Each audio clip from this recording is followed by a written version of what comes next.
the watermelon, which has been cut into cubes. Add jelly with optional flavor and which has been cut into pieces.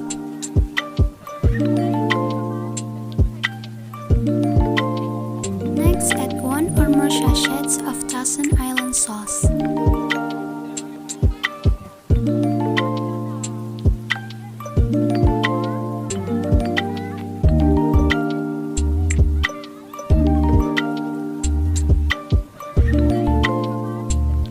And lastly, grate the cheese with a grater on top of the ingredients that have been put together.